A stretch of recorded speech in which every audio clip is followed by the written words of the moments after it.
The night was buzzing at Rusty Jack's Roadhouse, a small bar on the edge of town where truckers, bikers, and locals all mingled. Neon lights flickered against the wooden walls, jukebox music hummed low, and the smell of fried wings and spilled beer filled the air. But nobody expected what would happen that night, an incident that would silence the laughter, stop the music, and change the lives of everyone inside.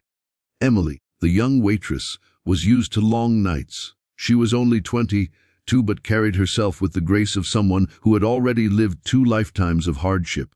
She moved between tables with a warm smile, her brown hair tied back in a ponytail, jotting down orders on her worn-out pad. Most regulars adored her, tipping her whatever they could, but she had her share of trouble too. The bikers who rode through town every few weeks were the worst, loud, rowdy, and sometimes cruel. That night their leader, a burly man named Razor, leaned back in his chair with a smug grin. His leather vest was covered in patches, and his arms were lined with tattoos that told stories of violence. He watched Emily walk by, balancing a tray of drinks. His eyes narrowed, and he made a crude remark that made the whole table laugh. Emily ignored it. She had learned to survive by pretending not to hear. But Razor didn't like being ignored. As Emily passed again, he reached out and tugged at her shirt. The crowd gasped when the fabric tore slightly at the seam.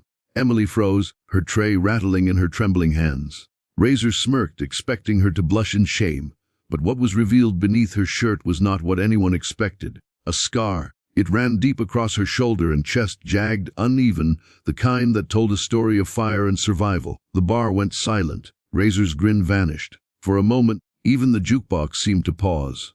Emily's face flushed not from embarrassment but from anger. She snatched the fabric back together with one hand, her voice trembling but strong. "You think this makes me weak?" she said, her voice cracking through the stunned silence. "You think this is something to laugh at? This scar saved my life." The whole bar leaned in, hearts pounding. Nobody had ever heard Emily raise her voice before. "I was 15 when my house burned down," she continued, tears brimming in her eyes.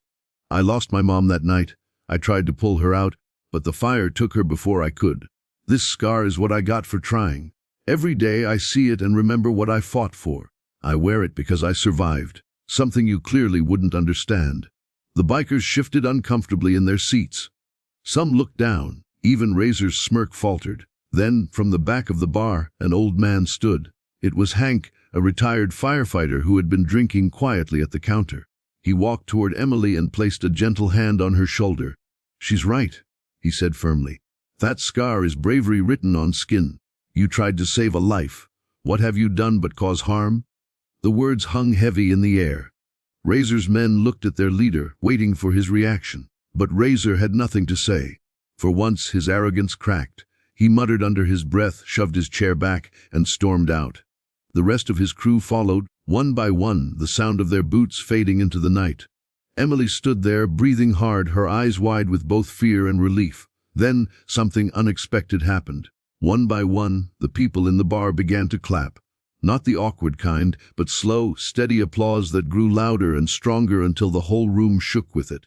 Emily's tears finally fell, not from pain this time, but from the overwhelming weight of support she had never felt before. Hank leaned closer and whispered, "Don't ever hide your story, Emily. People need to see what real strength looks like."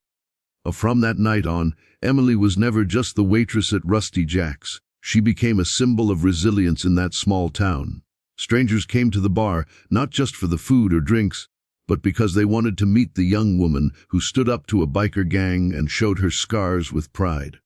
Her life didn't suddenly become easy. There were still bills to pay, shifts to work, and nights when the memories of the fire haunted her.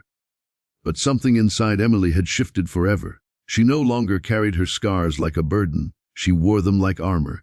The bar, once just another roadside stop, became a place where people felt safe, where kindness mattered more than bravado. And Emily, she found family among the regulars who once were strangers, and a voice she never knew she had. The night a biker ripped her shirt, Emily thought she'd be humiliated. Instead, she found the strength to reclaim her story, and in doing so, she froze a whole bar, not with shame but with respect. The hum of neon signs flickered against the glass windows of Rusty Jack's Roadhouse. It wasn't just a bar. It was the only place in town where strangers turned into friends and locals came to drown their worries.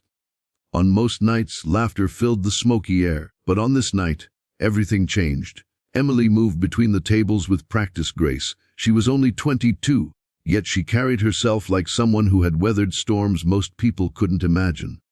Every smile she gave to a customer was real, but behind it hid a lifetime of scars, scars no one could see, or so she thought. The night started like any other. Pool balls cracked against one another in the back. Someone fed quarters into the jukebox, and the low murmur of voices filled the space. But then the heavy rumble of motorcycles shook the floorboards. The sound made the regulars exchange nervous glances. Everyone knew what that meant. The Iron Fangs had arrived. Their leader, Razor, was the kind of man who didn't walk into a room. He owned it. Tall, broad-shouldered, and covered in ink, he had a cruel smile that could make anyone's stomach turn. He and his crew pushed through the door, the smell of leather and gasoline following them.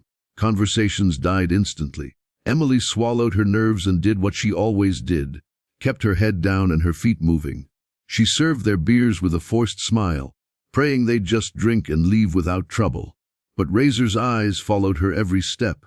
When Emily passed their table again, Razor leaned back, his voice loud enough for the whole bar to hear. "Hey, sweetheart, how about you sit on my lap instead of running around?"